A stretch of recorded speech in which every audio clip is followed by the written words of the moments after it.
Selamat siang teman-teman dan Dewan Juri yang saya hormati.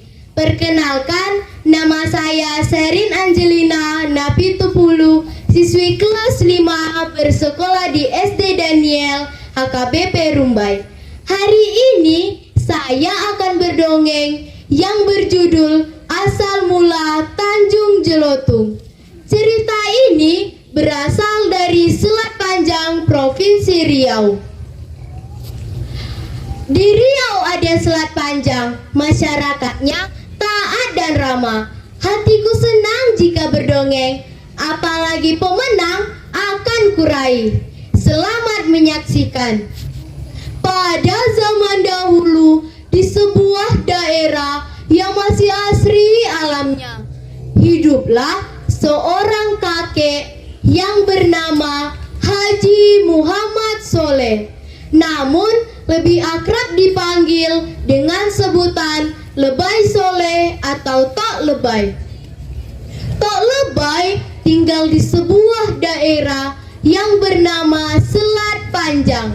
Setelah ia melakukan perjalanan dari daerah asalnya yang bernama Tanah Rencong Aceh, Tok Lebay mendirikan sebuah tempat berguru yang langsung diajar olehnya. Karena ia mengingat bahwa ia berasal dari tanah Aceh, maka ia hanya menerima laki-laki saja untuk diajar olehnya. Pada suatu hari, Tok Lebay, "Tok!" teriak Petu sambil berlari ke arah Tok Lebay. Petu adalah murid Tok Lebay yang patuh akan perintah sang guru. Ia akan melakukan semua hal setelah meminta izin dari sang guru. "Toh, Toh!" teriak Petu dengan suara tersenggal-senggal. "Astagfirullah, ada apa Petu? Mengapa kamu berteriak sambil berlari seperti itu?" tanya Tok Lebay. Petu hanya terdiam sambil mengatur napasnya. Beberapa menit kemudian, Petu langsung menjawabnya. "Tok, Petu ingin meminta izin untuk pergi memancing." tanya Petu. Mendengar ucapan yang keluar dari mulut sang murid, Tok Lebay merasakan sesuatu yang mengganggu dari mulut muridnya. Untuk memastikan kembali, Tok Lebay pun bertanya kembali.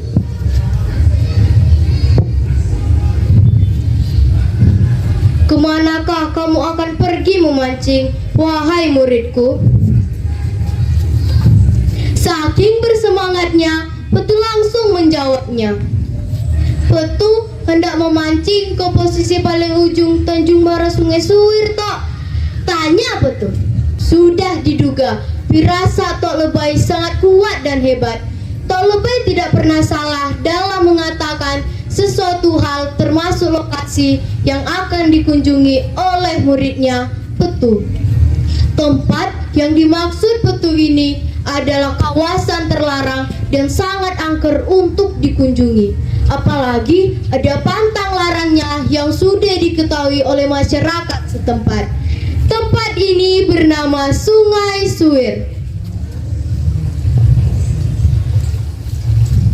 "Petu, apakah kamu tahu itu adalah kawasan terlarang dan tidak boleh dikunjungi oleh sembarang orang apapun? Kamu tahu?" tegas Tok Lebay dengan intonasi suara yang kuat. "Petu tahu, Tok, tetapi Petu tidak akan pergi ke sana sendirian. Ada Lego yang akan menemani Petu pergi ke sana." Ia berusaha meyakinkan Tok Lebay. "Baiklah, jika kamu maunya begitu. Tetapi ingat pesanku ini. Jika kamu pergi memancing, jangan pulang melewati batas senja dan jangan pernah menyapanya. Jika mata engkau melihat lotung berwarna putih atau sejenis monyet, ingat jangan langgar pantang larang yang aku sampaikan ini. Paham?" ucap Tok Lebay dengan sangat berhati-hati. Petu mengangguk dan segera pamit untuk pergi ke lokasi bersama temannya itu.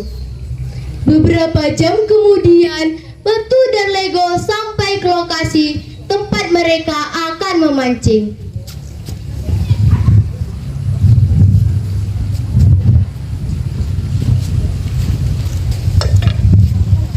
Karena sudah tidak sabar lagi dan mengingat hari akan siang, Petu langsung melemparkan umpan yang telah dikaitkannya di kail pancingnya tersebut ke arah sungai tersebut.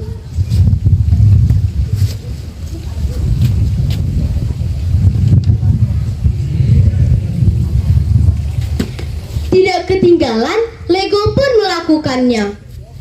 Mendengar cerita dari masyarakat setempat juga, ada banyak sekali jenis ikan di sungai tersebut, seperti ikan semilang, ikan duri, ikan belungkang, bahkan ikan pari.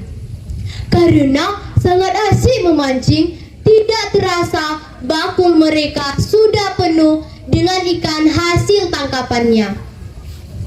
Mengingat pesan dari Tok Lebay juga bahwa hari akan menunjukkan waktu senja, dan pesan tersebut terlupakan oleh Petu. Petu, ayo kita segera pulang. Hari akan menunjukkan waktu senja, ucap Lego kepada Petu.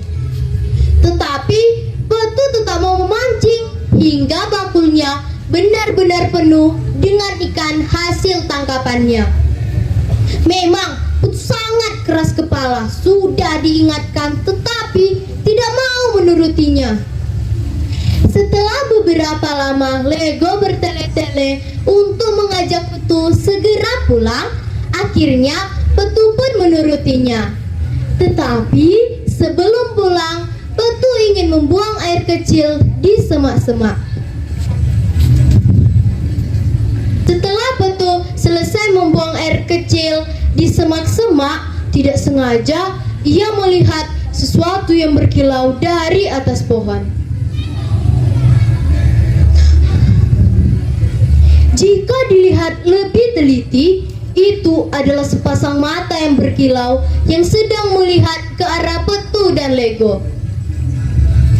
Jika dideskripsikan, itu adalah hewan yang memiliki sepasang mata yang berkilau, tangan dan kaki yang panjang, tubuh yang besar, dan ditutupi oleh rambut berwarna putih. Lego, ayo kita segera pulang. Pasti mereka sudah menunggu kita di tempat perguruan, ucap Petu sambil merinding melihat hewan tersebut. Melihat tingkah temannya yang tiba-tiba aneh, Lego langsung mengiyakan ajakan Petu. Di saat perjalanan pulang, Petu merasakan semua rambut kecil di tubuhnya akan segera rontok. Lego terheran-heran melihat tingkah Petu yang tiba-tiba aneh. Karena rasa ingin tahu yang sangat besar, Lego pun bertanya kepada Petu. Petu, kenapa kamu seperti orang yang sedang ketakutan? Apa yang kamu lihat tadi? Ucap Lego dengan lembut dan penuh penekanan. Itu tadi aku melihat hewan yang memiliki sepasang mata yang berkilau, tubuh yang besar, dan ditutupi oleh rambut berwarna putih. Sangat menyeramkan, ucap Petu dengan terbata-bata. Lego berfirasat bahwa hewan yang dilihat Petu adalah hewan lotung atau sejenis monyet yang disampaikan oleh Tok Lebay secara tersirat. Beberapa saat kemudian, Petu dan Lego sampai ke tempat berguru dan disambut gembira oleh teman-temannya, tetapi tidak dengan Tok Lebay. Tok Lebay merasakan ada sesuatu yang tidak baik akan terjadi kepada Petu dan Lego. Sepertinya akan ada tangis yang menimpa keluarga seperguruan ini. Melihat bakul yang terisi penuh dengan ikan hasil tangkapan muridnya, Tok Lebay secara sigap menyuruh murid-muridnya untuk membuang ikan tersebut ke dalam selokan. Mendengar itu, kebahagiaan murid-muridnya langsung sirna. Tetapi mereka tahu bahwa yang diperintahkan sang guru adalah baik bagi mereka. Jadi, tanpa berpikir panjang, mereka pun melakukannya.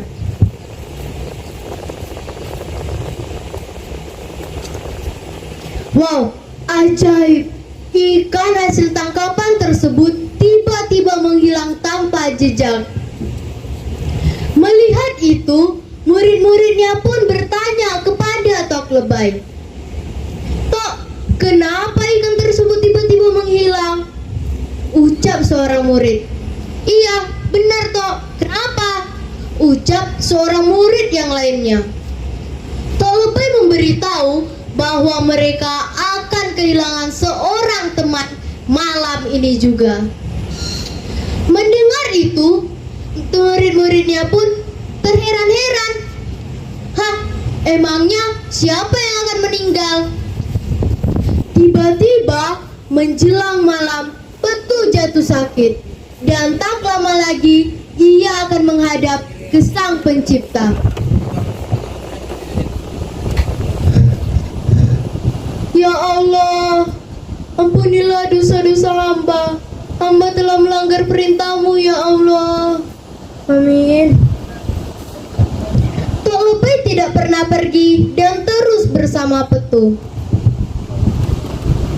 Tok Lebay meminta agar teman-temannya memaafkan semua kesalahannya dan apapun itu. Karena semua teman-temannya telah memaafkan kesalahannya. "Tok, apakah Petu tidak bisa diselamatkan?" ucap seorang murid. Tok Lebay menoleh dan menggelengkan kepalanya, karena tidak ada yang dapat menentang kehendak Tuhan. Akhirnya, waktunya pun tiba. Petu mengembuskan napas terakhirnya dan pergi untuk selama-lamanya, dan ditinggalkan oleh isakan tangis oleh teman-temannya dan Tok Lebay yang tidak terbendung lagi.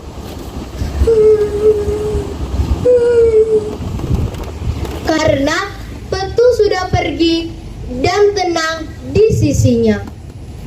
Semenjak kejadian itu, tempat tersebut tidak ada lagi yang berani untuk memancing dengan tujuan atau alasan apapun, sehingga tempat tersebut dikenal dengan sebutan Tanjung Jelotung. Nah, pesan moral dari cerita ini adalah kita tidak boleh melanggar perintah orang tua, karena jika kita melanggar, kita akan terkena musibah. Sekian cerita dari saya, terima kasih.